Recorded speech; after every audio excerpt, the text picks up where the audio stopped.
Hello, so the breakdown of EurCad trade. I'll just give you a tip.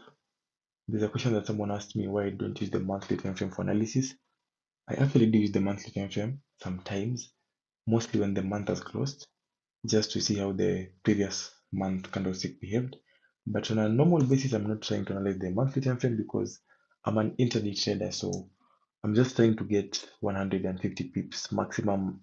My biggest trades maybe they do 250 pips, but I'm not trying to look for 800 pips, 1000 pips for me to swing and try to look at the long term market prediction.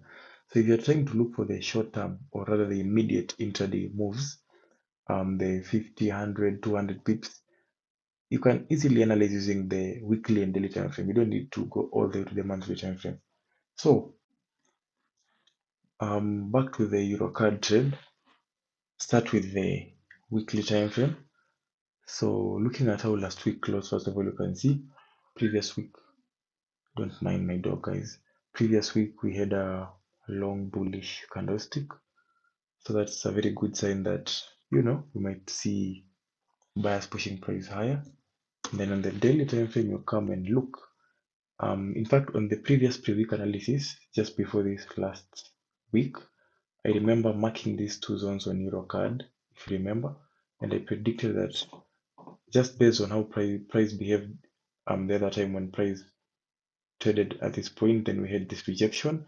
We saw price shooting all the way higher to this high, and also predicted that we might possibly see the same thing at this point here when we had this rejection, and that's exactly what happened.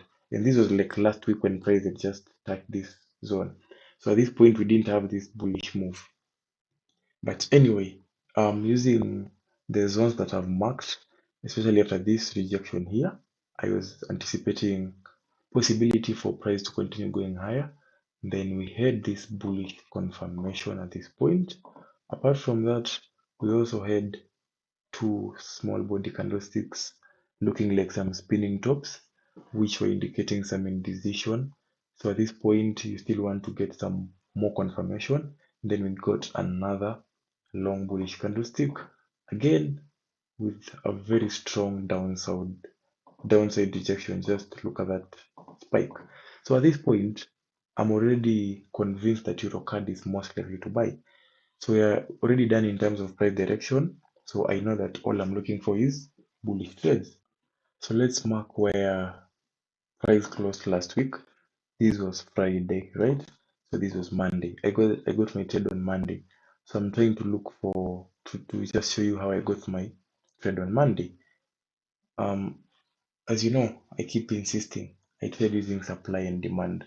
And if you still don't know how to trade using supply and demand, just find the video in my previous content. It will really help you a lot. So this is how you trade using supply and demand, guys. Anytime we have, let's say, if you're looking for a bullish trend, it's we are trading demand. If you're looking for a bearish trade, we're trading supply. So I keep repeating, when price trades back to the zone where the impulse move started, that zone becomes your demand zone. What that means is that most of the time, when price trades back to this demand zone, if you find any sign of a bullish pattern, trust me, most of the time this trade is going to be very valid, and you'll see price playing a little bit, and then it will continue pushing higher. Anyway, so let's come to this example. I want you to see, just walk with me. Price traded to this high, retraced, high, retraced, high. Then now this is where we got our trade. So I want you to look carefully. Let me mark. As I've told you, when price trades back to the beginning of this impulse move, we call that zone a demand zone. So you'll mark from the where the impulse move started to the candlestick, the long breakout candlestick, and extend it to the right. So when price trades back to this zone, higher chances are that we're going to see price continue moving higher. Also, this is also a demand zone. So the question is, which demand zone is valid? You only go with the demand zone that will give you a confirmation. For example, if price comes and retraces back to this zone, let me do. If price retraces to this zone and there is no bullish confirmation, it breaks out strongly, it means the demand zone was not respected, so you cannot get a bullish trade. But in the case that price comes here and we have a bullish pattern, the trade is a valid setup. If we don't get a confirmation here, and then we'll come and mark up previous demand zone. So we'll now be expecting to get a pattern at this point or at this point.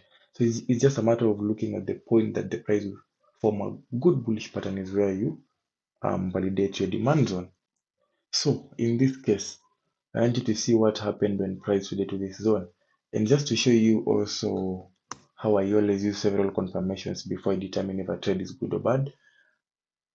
I also want you to see that this is also a neckline on the daily time frame. Now let's go back to the 1 hour time frame. So first of all, this is a neckline, meaning this is a possible zone of support. So we're expecting when price trades back to this support zone, it's going to have some rejection. Then, as if that's not enough, it's also a demand zone that we have marked. So all I'm looking for is for price to trade to this zone and give me a bullish confirmation pattern. And indeed, price came back to this point, it dropped, it traded higher, came lower, and traded again higher. So at this point, we had some form of W pattern. So as I said, when we have a confirmation and the entry candlestick is quite long, like this candlestick, I don't like to jump in immediately, because if you try and jump in immediately at this point here, when the candlestick has closed here above, if you get into your bullish position here, your stop loss will have to be very big, and I'll show you. If you get here, your stop loss will have to be somewhere below this candlestick. So we are talking of about 81 pips, which is a very, very big stop loss. Meaning if you're looking for a 1:2 risk to reward, you see you didn't even get it. So that's difficult. So what happens is after this long candlestick, you wait for price to retrace at least to the middle of that candlestick, which was somewhere here. So that's where I had my entry. I had my stop loss somewhere below this zone, which was roughly, I think it was roughly about 45 to 50 pips. And I was doing a risk reward of 1:2.5, and that's how I got into my trade. So basically, that's how I traded EurCad using demand zone. So make sure you understand what to trade using supply and demand, and I'll tell you for free. The supply and demand zones work a lot of times. Just go and analyze your charts and look every week in one or two pairs. In fact, not in one or two pairs, in most pairs, we'll always have price trading to the supply of the demand zone, then it goes to the opposite direction. So just to clarify, so that you don't leave this session confused, the first step is to identify the market direction, which I did using the daily time frame. After identifying the market direction with the daily time frame, knowing that price is now going up, what I'm looking for is a bullish trade. So I'm not trying to buy using the daily time frame. It's hard to get an entry using the daily time frame. Where will you put your stop loss? So I now come back to the 1 hour time frame. I use 1 hour for entry. That's how I trade. So I already know that I'm looking for a bullish trade. So coming back to the 1 hour time frame, my next step will be to mark all the demand zones, because I'm trying to look at the zone that is price will possibly push higher. So I come and mark the demand zone as I've shown you. After marking the demand zone, I'm now waiting for price to trade to the demand zone and waiting to get a confirmation pattern. Again, if price trades to this demand zone and it trades, we see a very long bearish candlestick and we get no sign of bullishness.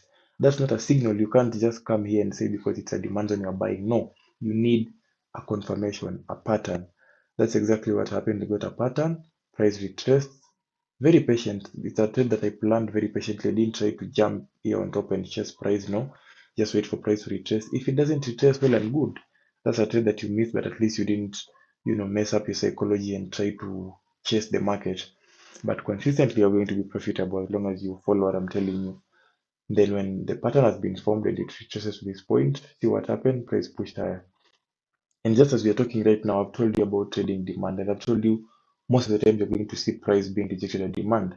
And as we are talking, just look at this live candlestick. Price has traded exactly to this demand zone, and see what's happening. It's been unable to break, and it's already getting rejected. So that's how powerful demand and supply zones work. Just learn how to trade using supply and demand. That's it.